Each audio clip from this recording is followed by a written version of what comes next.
बड़ी खबर, बंगाल का रूह को भी कपकपा देने वाला बारुई कांड। क्या है पूरी घटना, देखिए हवसी भेड़िए। नमस्कार, मैं रियांशी और आप देख रहे हैं खबर समय।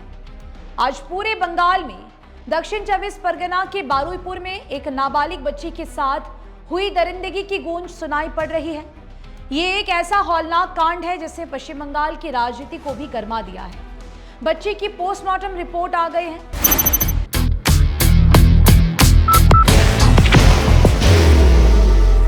There will only be one insignia. जो घटनाक्रम प्रकाश में आया है उसे जानने और सुनने के बाद लोगों का गुस्सा 7वें आसमान पर है। अब तक पोस्टमार्टम रिपोर्ट और जो जानकारी सामने आई है वो दिल दहला देने वाली है। लगभग 11 से 12 साल की एक मासूम बच्ची के साथ दुष्कर्म के बाद उसे जिंदा बोरी में भरकर तालाब में फेंक दिया गया था। शुरुआती पोस्टमार्टम रिपोर्ट में बच्ची के साथ हुई दरिंदगी की वो तस्वीर सामने आई है जो लोगों की रूह को भी कपकपा देती है। रविवार को बारुईपुर कांड की बच्ची के शव का ऑटोप्सी किया गया।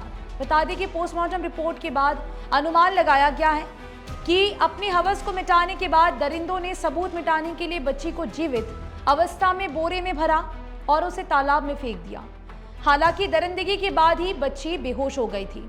बता दें कि रिपोर्ट में बच्ची के सिर पर घाव का उल्लेख किया गया है। समझा जाता है कि ये घाव सर पर किसी चीज से चोट करने या हाथ से घूसा मारने से हुआ होगा। बच्ची के शरीर के प्राइवेट पार्ट पर भी चोट के निशान हैं।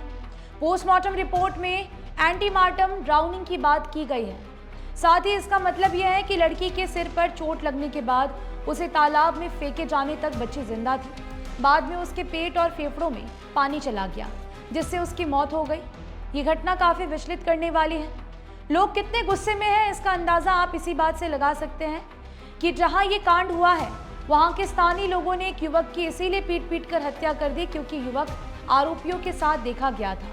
लोग इस कदर गुस्से और उत्तेजना में थे कि लोगों ने कानून हाथ में ले लिया। मौके पर पहुंची पुलिस को भी पीछे हटना पड़ा। बाहर की भागदौड़ अब नहीं तोड़ेगा आपके घर का सुकून। SBM गोल्ड UPVC विंडोज, आपके घर का सुकून। बंगाल में भाजपा की सरकार बनने के बाद ये पहला ऐसा कांड है जिसकी गूंज पूरे बंगाल में सुनाई पड़ रही है। बंगाल के मुख्यमंत्री शुवेंदु अधिकारी से लेकर मंत्री अग्निमित्र पॉल तथा दूसरे भाजपा नेताओं ने स्पष्ट कर दिया है कि दोषी लोगों के खिलाफ जीरो टॉलरेंस की नीति अपनाई जाएगी। किसी को भी नहीं बख्शा जाएगा। अगर शासन प्रशासन के अधिकारी दोषी होंगे तो वो भी नपे जाएंगे, लेकिन इंसाफ तो होकर ही रहेगा और पीड़ित बच्ची को न्याय दिलाकर रहेंगे। शुवेंदु अधिकारी ने पीड़िता के परिजन को कोलकाता बुलाया है। आपको बता दें कि यह घटना विगत शनिवार की है। शाम के समय बच्ची अपने घर से किसी काम से बाहर निकली थी। शायद वो कुछ शॉपिंग करने गई थी। कदाचित उसकी किसी फ्रेंड की बर्थडे पार्टी थी जिसके लिए वो गिफ्ट लेने बाजार गई थी। लेकिन जब काफी देर हो गई तो घर वालों को चिंता होने लगी। उन्होंने बच्ची को आसपास में ढूंढा। फिर घर वालों को पता चला कि उनकी बच्ची को रास्ते में 4 लोग जबरन उठा ले गए थे। रात भर घर वाले परेशान रहे। बच्ची को अपने रिश्तेदारों और पास पड़ोस में ढूंढते रहे।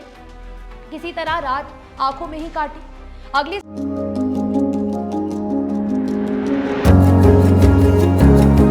मनोकामना हॉस्पिटल, इस्कॉन मंदिर रोड, सेवक रोड, सिलीगुड़ी। सुबह कुछ लोग सुबह सवेरे गांव के तालाब की ओर जा रहे थे। तभी उन्हें तालाब के पानी में तैरती हुई बोरी नजर आई। जब उसे खोलकर देखा गया तो लोगों की चीख निकल गई। उसमें उसी बच्चे की लाश थी जिसकी तलाश में रात भर पूरा गांव लगा हुआ था। बच्चे के शव की हालत देखने से ही पता चल जाता है कि उसके शव काफी बुरे तरीके से उसे रेप किया गया था। उसके शरीर पर जख्मों के अनेक निशान थे।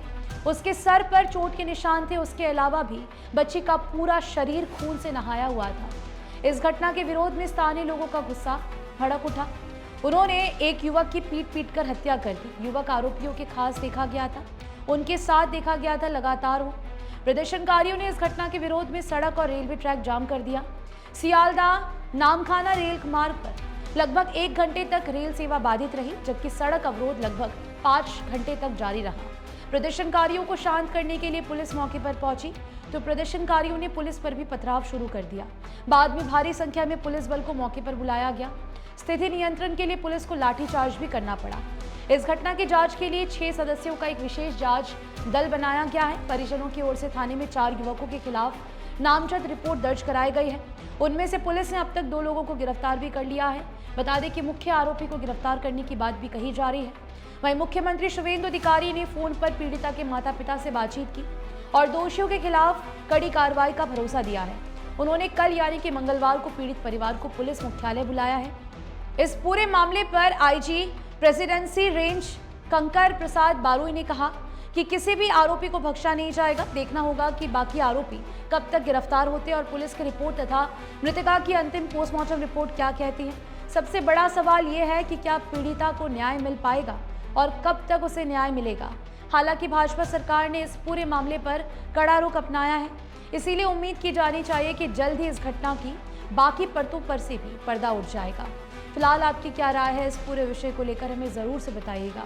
मुझे दीजिए इजाज़त। बता दें कि ये खबर आपके लिए हमारे प्रतिनिधि सुरेंद्र श्रीवास्तव द्वारा लिखी गई है। आप हमारी खबरों को YouTube पर भी देख सकते हैं। हर समय खबर समय। धन्यवाद।